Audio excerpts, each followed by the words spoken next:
আমার অ্যাকাউন্টে এতগুলো টাকা কে পাঠালো? আপনি নীরা? হ্যাঁ, আমি নীরা। আপনি আমাকে এতগুলো টাকা পাঠিয়েছেন? আমিই পাঠিয়েছি। আপনি আমাকে এতগুলো টাকা কেন পাঠিয়েছেন? এতগুলো টাকা যেহেতু পাঠিয়েছি তার নিশ্চয়ই একটা কারণ আছে। স্যার, আমার নাম অভি। আমি কিডনি দিতে ইচ্ছুক। কিডনি দেবেন আপনি? জি স্যার। স্যার, একটা অনুরোধ ছিল। প্লিজ বলেন না। স্যার, আমার বোনকে এই বিষয়ে কিছু বলার দরকার নেই।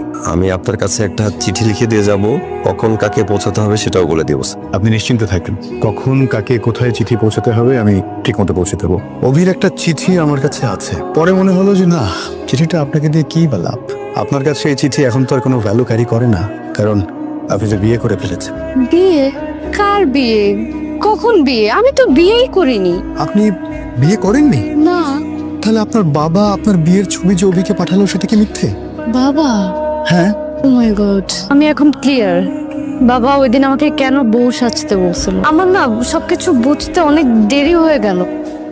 বন্যা, তুই তো জানিস নীরার দেয়া টাকাটা যে আমার কাছ থেকে ছিনতাই হয়ে গেছে। আমি গরিব হতে পারি সামান্য একজন পার্সেল না, কিন্তু ন্যূনতম আত্মমর্যাদা বোধটুকু তো আমার আছে, তাই না? তো ভাইকে কেউ প্রতারক ভাবুক, নিশ্চয়ই সেটা তুই চাস না। তাই নিরুপায় হয়ে আমি আমার একটা কিডনি বিক্রির সিদ্ধান্ত নিছি। বিশ্বাস কর, ভয় থাকলে আমি আমার 2টা কিডনি বেচে দিতাম, একটা নীরার জন্য আর একটা তোর জন্য।